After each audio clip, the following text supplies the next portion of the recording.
Welcome to refix network. ആദ്യം നിങ്ങൾ എല്ലാവരും പുതിയ ആളുകളാണ് ക്ലാസ്സിൽ.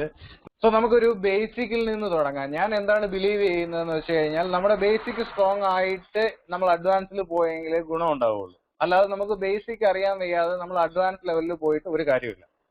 സോ നമുക്ക് ബേസിക്കിൽ നിന്ന് തന്നെ തുടങ്ങാം. ബേസിക് എന്ന് പറയുമ്പോൾ നമ്മൾ ഇപ്പം എ സി ഡി സി, കാരണം നമ്മൾ ഉപയോഗിക്കുന്നത് എ സിയും ഡി സിയുമാണ്. എ സി എന്നാൽ എന്താണ്, ഡി സി എന്നാൽ എന്താണ്, അതിന്റെ കുറച്ച് കാര്യങ്ങളൊക്കെ, പിന്നെ അത് കഴിഞ്ഞിട്ട് ഓംസ് ലോയുടെ കുറച്ച് കാര്യം നമുക്ക് ആ ഇക്വേഷൻസ് മാത്രം ഒന്ന് പഠിച്ചിരിക്കാം. അത് കഴിഞ്ഞ് പിന്നെ നമുക്ക് അങ്ങോട്ട് മുമ്പോട്ട് പോവാം. ഓക്കെ, അപ്പൊ basically A C D C എന്ന് പറഞ്ഞാൽ എന്താണ് പ്രിയൻ സാഗർ? എ സി എന്ന് പറഞ്ഞു കഴിഞ്ഞാൽ ആൾട്ടർനേറ്റീവ് കറണ്ട്, ഡി സി എന്ന് പറഞ്ഞാൽ ഡയറക്റ്റ് കറണ്ട്. കേൾക്കുന്നുണ്ടോ? ആ, കേൾക്കുന്നുണ്ട്. D C alternative current. പിന്നെ ഈ A C D C alternative current, D C direct current എന്നല്ലാതെ കുറച്ചും കൂടെ എനിക്ക് എന്തെങ്കിലും പറയാൻ പറ്റുമോ അതില്? എ സിക്ക് സൈൻ വേവ് ആണ് എ സിയുടെ റെപ്രസെന്റ് ചെയ്യുന്നത്, വേവ് ഫോമിൽ സൈൻ വേവ് ആയിട്ട് റെപ്രസെന്റ് ചെയ്യും. ഡി സിയെ റെപ്രസെന്റ് ചെയ്യുന്നത് ഒരു സ്ട്രൈറ്റ് ലൈൻ ആയിട്ടാണ് റെപ്രസെന്റ് ചെയ്യുന്നത്. എ സിയും ഡി സിയും ഒരു പർട്ടിക്കുലർ ആയിട്ട് ഒരു ഗ്രാഫായിട്ട് റെപ്രസെന്റ് ചെയ്ത് കാണിക്കുന്നുണ്ട്. അതാണ് മെയിൻ ആയിട്ട് പഠിക്കുന്നത്. എ സി ഇങ്ങനെ ഇരിക്കും, ഡി സി ഇങ്ങനെ ഇരിക്കും, ഇതാണ് പ്രൊഫഷൻ. എ സി എന്ന് പറഞ്ഞു കഴിഞ്ഞാൽ ഒരു സൈൻ വേവ് ആണ് അല്ലെ, അതായത് ഇങ്ങനെ വേവ് ആയിട്ട് പോകും. ഡയറക്റ്റ് കറണ്ട് എന്ന് പറയുമ്പോൾ സിംഗിൾ ലൈൻ, ഒരു സ്ട്രേറ്റ് ആയിട്ടുള്ള ഒരു ലൈൻ ആയിരിക്കും ഡയറക്റ്റ് കറണ്ട് അല്ലെ. അപ്പോ എ സിക്കകത്തിൽ ഒരു വേവ് വരുന്നു എന്നുള്ളതിനർത്ഥം 100% there is a ഫ്രീക്വൻസി. ഒരു വേവ് വരണമെങ്കിൽ അവിടെ ഒരു ഫ്രീക്വൻസി ഉണ്ടാവണം, ശരിയല്ലേ? നമ്മൾ ഏതൊരു ഇലക്ട്രോണിക് ഡിവൈസ് എടുത്താലും, ഇപ്പൊ ഒരു മൊബൈലിന്റെ ആണെങ്കിലും ലാപ്ടോപ്പിന്റെ ആണെങ്കിലും ഒരു ചാർജറോ വല്ല എടുത്ത് നോക്കി കഴിഞ്ഞാൽ അതിനകത്തില് ഒരു വോൾട്ടേജിന്റെ കൂടെ തന്നെ ഒരു ഫ്രീക്വൻസി എഴുതിയിട്ടുണ്ടായിരിക്കും. ശ്രദ്ധിച്ചിട്ടുണ്ടോ ആരെങ്കിലും? ഉണ്ട്. എന്താ എഴുതിയേക്കുന്നത്? എത്ര ഫ്രീക്വൻസി എഴുതിയേക്കുന്നത്? 50 Hz to 60 Hz, 50 mega hertz അല്ല, ഹെർട്സിലാണ്. അതായത് ഫ്രീക്വൻസിയുടെ യൂണിറ്റ് ആണ് ഹെർട്സ് എന്ന് പറയുന്നത്. നമ്മൾ ഓരോ കാര്യത്തിന്റെ ഇപ്പം 1 കിലോയ്ക്ക് കിലോ ഗ്രാം എന്ന് പറയുന്ന അല്ലെ തൂക്കം, നമ്മൾ ഗ്രാം ഉണ്ട്, ലിറ്റർ ഉണ്ട് അല്ലെ. അങ്ങനെ ഓരോന്നിന്റെ യൂണിറ്റ് പറയുമ്പോൾ ഫ്രീക്വൻസിയുടെ യൂണിറ്റ് ആണ് ഹെർട്സ്. ഇപ്പൊ നമ്മൾ നോർമലായിട്ട് നമ്മുടെ ഇവിടങ്ങളിൽ ഇന്ത്യയിലൊക്കെ ഉപയോഗിക്കുന്നതെന്ന് പറഞ്ഞു കഴിഞ്ഞാൽ 50 to 60 Hz 220 വോൾട്ട് അല്ലെ. 220 to 240 വേരിയേഷൻ ഉണ്ടാവും. അത്രയാണ് നമ്മുടെ എ സി കറണ്ട് ഉപയോഗിക്കുന്നത്. അപ്പോൾ ഡി സി കറണ്ടിനകത്തില് ഈ ഒരു വേവ് ഇല്ല. അതിനകത്ത് നമുക്കൊരു കാര്യം എന്താണ് മനസ്സിലാക്കേണ്ടത്? ദർ ഇസ് നോ ഫ്രീക്വൻസി അല്ലേ, ശരിയല്ലേ? ഇപ്പൊ ഒരു ഫ്രീക്വൻസി ഇല്ലാത്ത ഒരു കറണ്ട്, അതിനകത്തില് വേരിയേഷൻസ് ഇല്ല. ഇപ്പൊ പോസിറ്റീവ് എന്ന് പറഞ്ഞാൽ പോസിറ്റീവ് അതൊരു സ്ട്രേറ്റ് ലൈൻ, നെഗറ്റീവ് എന്ന് പറഞ്ഞാൽ നെഗറ്റീവ് അതൊരു സ്ട്രേറ്റ് ലൈൻ ആണ്. സോ അതിനകത്തിലൊരു ഫ്രീക്വൻസി മിക്സ് ചെയ്യാത്ത സാധനമാണ് എന്ത്, നമ്മുടെ പിന്നെ ഡി സി എന്ന് പറയുന്നത്. അപ്പൊ ഈ ഡി സിയുടെ കൂടെ നമ്മൾ ഒരു ഫ്രീക്വൻസിയുടെ മിക്സ് ചെയ്ത് കഴിഞ്ഞാൽ അത് എ സി ആകുമോ?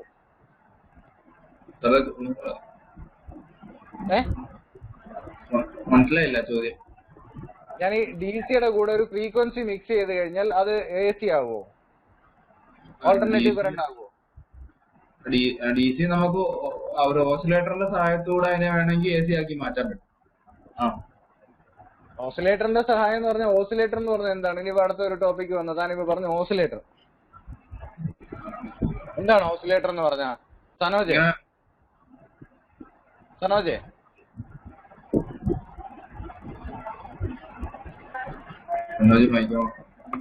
സനോജ്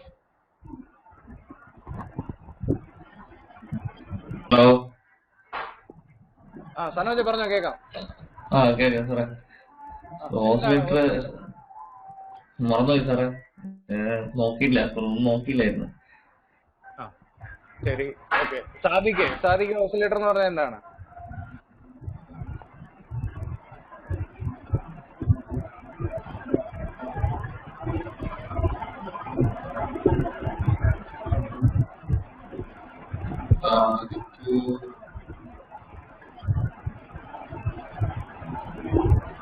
ഹലോ. പറഞ്ഞോളൂ. ഹലോ. പറഞ്ഞോ. ഈ വരുന്ന വോൾട്ടേജിനെ ഓസിലേറ്റ് ചെയ്യാനായിട്ട്, അതായത് വേവ് ഫോമിലോട്ട് മാറ്റാനായിട്ട് വേവ് ഫോമിലോട്ട് മാറ്റാൻ വേണ്ടിയിട്ട് അല്ലേ? അതെ. അപ്പൊ വേവ് ഫോമിലോട്ട് മാറ്റുന്ന ആ ഒരു ഉപകരണത്തിനാണ് നമ്മൾ ഓസിലേറ്റർ എന്ന് പറയുന്നത്. ശരിയാണോ? ശരിയാണോ പ്രിയൻ?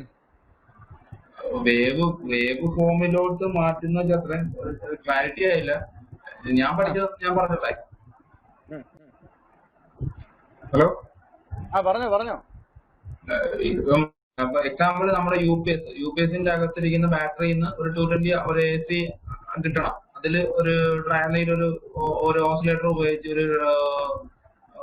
ഒരു ഓസിലേറ്റർ സെക്ഷൻ ഉണ്ടാക്കി എടുത്തിട്ട് നമുക്ക് 12 വോൾട്ടിനെ DC ഒരു ഓസിലേറ്ററിന്റെ ഓസിലേറ്റർ സർക്യൂട്ട് വെച്ചിട്ട് അതിനെ നമുക്ക് ഒരു ട്രാൻസ്ഫോമർ കയറ്റി സ്റ്റെപ്പ് അപ്പ് ആക്കി ഓസിലേഷൻ കിട്ടും. ക്രിസ്റ്റൽ ഓസിലേറ്റർ എന്ന് പറയുന്നത് വേറൊരു ടോപ്പിക്കാണ്. അതിൽ നമുക്ക് മൈക്രോ കൺട്രോളർ റൺ ചെയ്യാനും എടുക്കാനും ഒരു ജീവൻ കൊടുക്കുന്ന ഒരു ഓസിലേറ്റർ. എപ്പോഴും ഹാർട്ട് ഇടിച്ചുകൊണ്ടിരിക്കുന്നതാണ്. അത് എപ്പോഴും ഇങ്ങനെ ടിക് ടിക് ടിക് ടിക് എന്ന് അതിനൊരു ഫ്രീക്വൻസി കിട്ടും. അതിനനുസരിച്ച് സ്പീഡ് അനുസരിച്ച് ആ ക്രിസ്റ്റലിന്റെ സ്പീഡ് അനുസരിച്ച് പ്രോസസറിന്റെ സ്പീഡ് ആ മൈക്രോ കൺട്രോളർ വ്യത്യാസം. അതായത് ഞാൻ ചോദിക്കുന്നത് ഒരു ക്രിസ്റ്റലും ഒരു ഓസിലേറ്ററും തമ്മിലുള്ള ഡിഫറൻസ് എന്താണ്? ക്രിസ്റ്റലും ഓസിലേറ്ററും തമ്മിലുള്ള ഡിഫറൻസ് രണ്ടും വേവ് ഏത് നമ്മൾ എന്താണ് ചെയ്യുന്ന ഒരു വേവ് ഫോമിന് ഇപ്പൊ 50 ഹെർട്സിന്റെ ഒരു ഓസിലേറ്റർ ആണെങ്കിൽ 50 ഹെർട്സ്. ഇത് രണ്ടും ചെയ്യുന്ന പണി എന്ന് പറഞ്ഞു കഴിഞ്ഞാൽ ഒരു ഫ്രീക്വൻസി ജനറേറ്റ് ചെയ്യുകയാണ് അല്ലേ? Frequency generator. ശരിയല്ലേ? നമ്മുടെ ക്രിസ്റ്റൽ എന്ന് പറഞ്ഞു കഴിഞ്ഞാലും ഫ്രീക്വൻസി ജനറേറ്റ് ചെയ്യുമ്പോൾ ഓരോ ക്രിസ്റ്റലിനും ഒരു വാല്യൂ ഉണ്ടായിരിക്കും. നമ്മളിപ്പോ RTC സെക്ഷൻ എടുക്കുകയാണെങ്കിൽ RTC സെക്ഷനകത്തില് 32.768 കിലോ ഹെർട്സിന്റെ ഒരു ക്രിസ്റ്റൽ ഓസിലേറ്റർ ഉണ്ടാവും അല്ലെ? ഒരു ക്രിസ്റ്റൽ ഉണ്ടാവും. ശരിയല്ലേ? നമ്മളെല്ലാം കാണാറുണ്ട്. അപ്പൊ എന്റെ ചോദ്യം എന്ന് പറഞ്ഞാൽ ഈ ക്രിസ്റ്റലും മറ്റേ ഓസിലേറ്ററും തമ്മിലുള്ള വ്യത്യാസം എന്താണ്?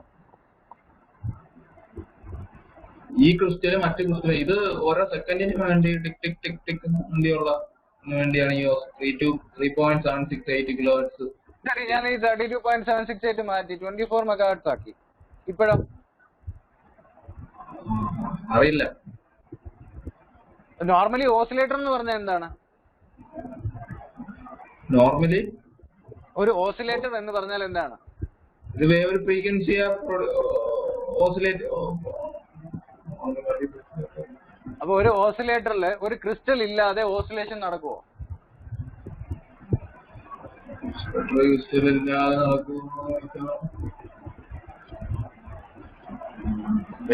അക്കാഡമിക് ക്വാളിഫിക്കേഷൻസ് മാൻ. നടക്കും. ആരാ സാധിക്കാണോ? അതെ. എങ്ങനെയാണ് ഒരു ഓസിലേറ്ററിൽ ക്രിസ്റ്റൽ ഇല്ലാണ്ട് ഓസിലേഷൻ നടക്കുന്നത്? നമ്മള് പൈസ വെച്ചിട്ട് ഇങ്ങനെ സ്വിച്ചിങ് ചെയ്യുക പൾസ് ആയിട്ട്.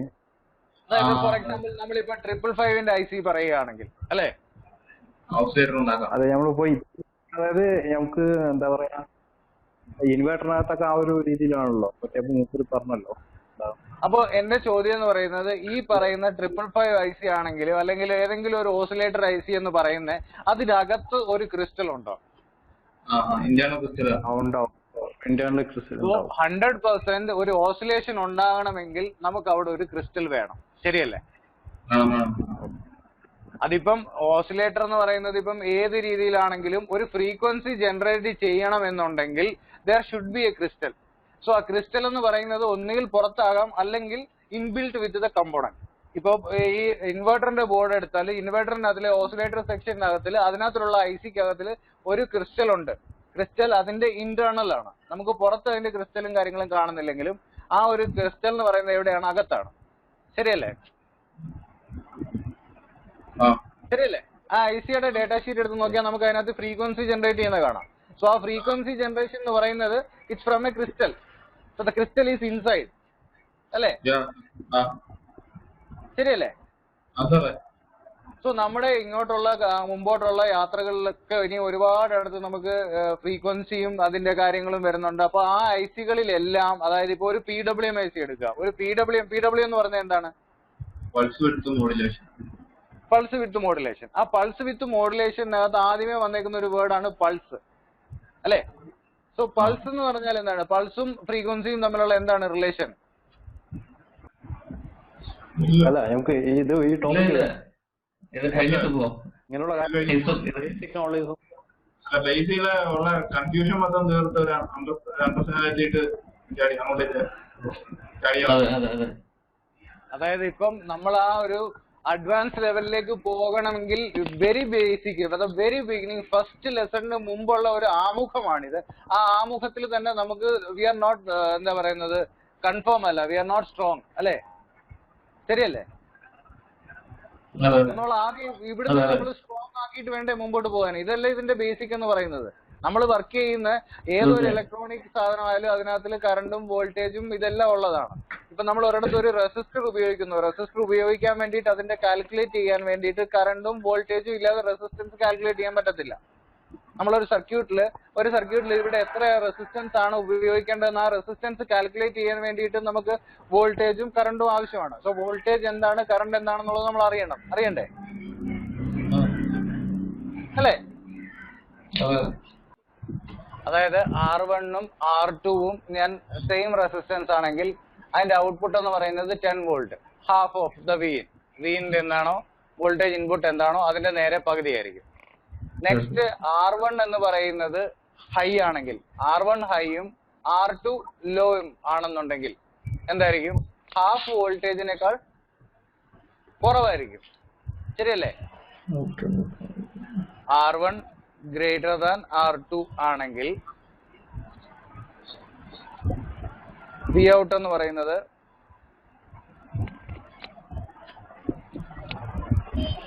ലെസ് ദാൻ ഹാഫ് ഓഫ് വീൻ അല്ലേ? അടുത്തത് R1 R2വിനേക്കാൾ കുറവാണെങ്കിൽ നമുക്ക് നേരെ തിരിച്ചു നോക്കാം. R1 എന്ന് പറയുന്നത് 100ഉം R2 എന്ന് പറയുന്നത് 200ഉം ആണെന്നുണ്ടെങ്കിൽ നമ്മൾ ഓൾറെഡി കാൽക്കുലേറ്റ് ചെയ്തായിരുന്നു 13.33 അല്ലേ? അപ്പം വി ഔട്ട് എന്ന് പറയുന്നത് ഇസ് ഈക്വൽ ടു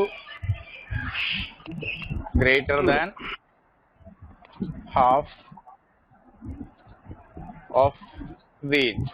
ഇപ്പൊ ഞാൻ ഇതിനകത്ത് 3 റെസിസ്റ്റർ ഉണ്ട്. ഞാൻ ഇതിനെ R1 എന്നും, രണ്ടാമത്തേതിനെ ഞാൻ R2 എന്നും, മൂന്നാമത്തേതിനെ R3 എന്നും പറയുന്നു. 3 റെസിസ്റ്റർ ഉണ്ട്. ഇപ്പൊ ഇതൊരു വോൾട്ടേജ് ഡിവൈഡർ ആണോ സനോജെ? ആണോ സാറേ?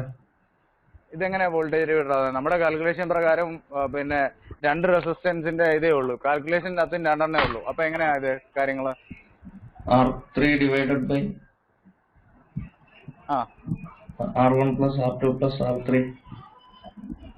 അതായത് നമ്മള് ഏത് പോയിന്റിൽ നിന്നാണോ ഔട്ട്പുട്ട് കാണേണ്ടത്, ഫോർ എക്സാമ്പിൾ ഇപ്പൊ ഇവിടെ ആണെന്നുണ്ടെങ്കിൽ ഞാൻ ഇതിനെ വി ഔട്ട് 1 എന്നും വി ഔട്ട് 2 എന്നും എഴുതാം. വി ഔട്ട്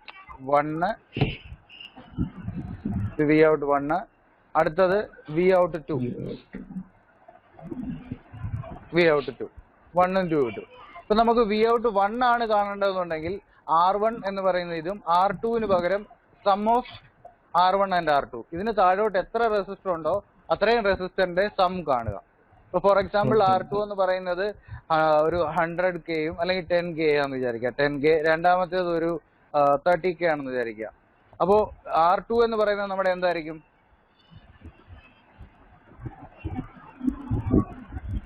നമ്മുടെ കാൽക്കുലേഷനകത്ത് R2 എന്ന് പറയുന്നത് അപ്പൊ എന്തായിരിക്കും?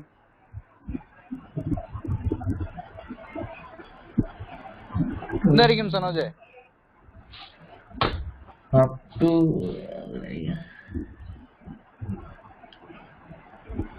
സാഗർ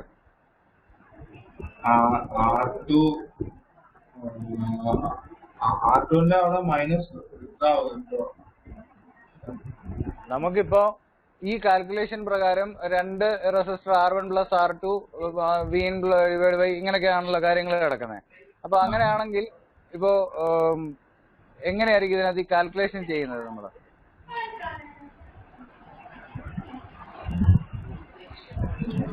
കാൽക്കുലേഷൻ ചെയ്യുന്നത് ഇൻപുട്ടോ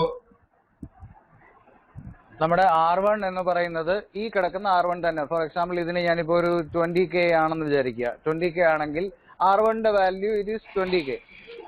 R2 എന്ന് പറയുന്നത് ഇതിന് താഴോട്ട് എത്ര റെസിസ്റ്റർ ഉണ്ടോ അതിന്റെ സം ആയിരിക്കും. അപ്പൊ R2 എന്ന് പറയുന്നത് 10 + 30 40K. എത്രയായിരിക്കും? 40. 40K. 40 divide by R1 + R2. അപ്പൊ ഇത് രണ്ടും കൂടെ കൂട്ടുക, 40 + 20 കൂടെ കൂടും. അപ്പൊ എത്രയായി? 60.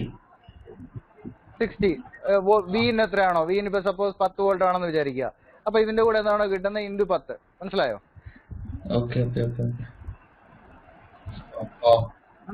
മനസ്സിലായോ സാഗറെ? മനസ്സിലായി. ഇതിപ്പോ വി ഔട്ട് ആണെങ്കിൽ ഇങ്ങനെ കാൽക്കുലേറ്റ് ചെയ്യാം നമുക്ക്. ഇപ്പൊ V2 ആണെന്നുണ്ടെങ്കിൽ എന്താ പറ്റുന്നത്? R1 എന്ന് പറയുന്നത് ഇതിന്റെ മുകളിലോട്ട് എത്ര റെസിസ്റ്റർ ഉണ്ടോ അത് കാൽക്കുലേറ്റ് ചെയ്യും. മനസ്സിലായോ? R2 എന്ന് പറയുന്നത് 30K തന്നെയായിരിക്കും. 30 ഡിവൈഡ് ബൈ ബ്രാക്കറ്റ് ആദ്യം ഞങ്ങൾക്ക് ഓപ്പൺ ചെയ്തേക്കാം. 30 ഡിവൈഡ് ബൈ പിന്നെ R1 എന്ന് പറയുന്നത് എന്തായിരിക്കും? R1 എന്ന് പറയുന്നത് 20 + 10 അല്ലേ? അല്ലേ? അപ്പൊ അത് R1 ആണ്. R1 പിന്നെ അതിലൂടെ R2 ആഡ് ചെയ്യണം. അപ്പൊ അതായത് ഈ 3 റെസിസ്റ്റൻസും അതിനകത്ത് വരും. അപ്പൊ ടോട്ടൽ എന്ന് പറയുന്നത് 60. ശരിയല്ലേ? ഇൻറ്റു 10.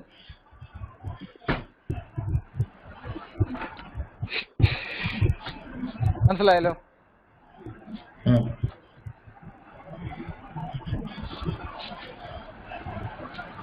അപ്പൊ ഇതിന്റെ ഔട്ട്പുട്ട് വോൾട്ടേജ് എന്ന് പറയുന്നത് ആദ്യം കിടക്കുന്നത് എത്രയാണ്? ആദ്യത്തെ കാൽക്കുലേഷൻ പ്രകാരം Vin എന്ന് പറയുന്നത് 10 വോൾട്ട്, R1 എന്ന് പറയുന്നത് 40 അല്ല, R1 എന്ന് പറയുന്നത് എത്രയായിരുന്നു നമ്മുടെ? 20. രണ്ടാമത്തേത് 10 + 30 അല്ലേ? 40 ആവുന്നില്ലേ? കാൽക്കുലേറ്റ് ചെയ്ത് ഔട്ട്പുട്ട് കിട്ടിയേക്കുന്നത് നമ്മുടെ 6.67. രണ്ടാമത്തേത് വരുന്നുണ്ട്. രണ്ടാമത്തേന്റെ ഔട്ട്പുട്ട് വരുമ്പോ എങ്ങനെയായിരിക്കും? R1 എന്ന് പറയുന്നത് ഈ മുകളിൽ കിടക്കുന്ന രണ്ടും കൂടെ കാൽക്കുലേറ്റ് ചെയ്യുന്നത്. അപ്പൊ 20 + 10 അല്ലേ? സോ 30 ഡിവൈഡ് ബൈ R2 എന്ന് പറയുന്നത് 30K. 30 കാൽക്കുലേറ്റ് ചെയ്യുമ്പോൾ 5 വോൾട്ട് അല്ലേ? മനസ്സിലായോ ഇപ്പം? എല്ലാവർക്കും മനസ്സിലായോ? സാധാരണ മനസ്സിലായോ? കാരണം ഈ രീതിയിൽ 2-3 റെസിസ്റ്ററുകൾ കണക്ട് ചെയ്തുകൊണ്ടുള്ള വോൾട്ടേജ് ഡിവൈഡറുകളും നമുക്ക് സർക്യൂട്ടിൽ ഇനി അങ്ങോട്ട് പോകുമ്പോൾ സ്കീമാറ്റിക്കിൽ അവൈലബിൾ ആയിരിക്കും. അപ്പോൾ ഓരോ പോയിന്റിലുള്ള വോൾട്ടേജസ് എങ്ങനെയാണ് കാൽക്കുലേറ്റ് ചെയ്യുന്നത് നമ്മൾ അറിഞ്ഞിരിക്കണം. അതിന് വേണ്ടിയിട്ടാണ് ഞാൻ ഈ 3 റെസിസ്റ്റർ ഇട്ടത്. വോൾട്ടേജ് ഡിവൈഡർ എന്ന് പറയുന്നത് മെയിൻലി എന്താണ്? R1ഉം R2ഉം Vin-ഉം Vout-ഉമേ ഉള്ളൂ. ബാക്കിയുള്ളതെന്ന് പറയുന്നത് സം ചെയ്യുകയാണ്. ക്ലിയർ ആയല്ലോ? ഓക്കെ, ഞാൻ ഈ ആപ്പ് പിന്നെ നിങ്ങൾക്ക് ഞാൻ അങ്ങോട്ട് ഷെയർ ചെയ്തേക്കാം. ഇത് റീഫിക്സ് നെറ്റ്വർക്കിന്റെ കെവിൻ മാത്യു എന്ന് പറഞ്ഞൊരു മനുഷ്യൻ ഡെവലപ്പ് ചെയ്തതാണ്. ഇന്നത്തെ ക്ലാസ്സിൽ നിന്ന് നിങ്ങൾക്ക് എന്തെങ്കിലും ഒരു പോയിന്റെങ്കിലും പുതിയതായിട്ട് പഠിക്കാൻ കിട്ടിയോ? തീർച്ചയായും എനിക്ക് മൊത്തം പുതിയതായിരുന്നു. സാധിക്കണോ? ഒരുപാട് കാര്യങ്ങൾ കിട്ടി സാർ. ഒരുപാട് കാര്യങ്ങൾ. ഓക്കെ, ധന്യനായി. നമ്മൾ ഒരു കാര്യം പഠിപ്പിക്കാനിരിക്കുമ്പം മറ്റൊരാൾ പഠിക്കുന്ന ആൾ റിസീവിങ് എൻഡിൽ അവർക്ക് പുതിയതായിട്ട് എന്തെങ്കിലും കിട്ടുന്നു എന്നറിയുന്നതാണ് നമ്മുടെ സന്തോഷം. അല്ലാതെ Paytm 350 രൂപ അയച്ചു എന്നുള്ളതല്ല സന്തോഷം. എന്റെ സന്തോഷം എന്ന് പറയുന്നത് ഇതാണ്. പ്രിയൻ സാഗറിന് കിട്ടിയോ പുതിയതായിട്ടുമല്ലോ? ഞാൻ കൃതാർത്ഥനായടാ. ഒരു ഇലക്ട്രോണിക് എഞ്ചിനീയറിനെ പുതിയ കാര്യങ്ങൾ പഠിപ്പിച്ചു കൊടുക്കാൻ പറ്റിയെങ്കിൽ പിന്നെ 2014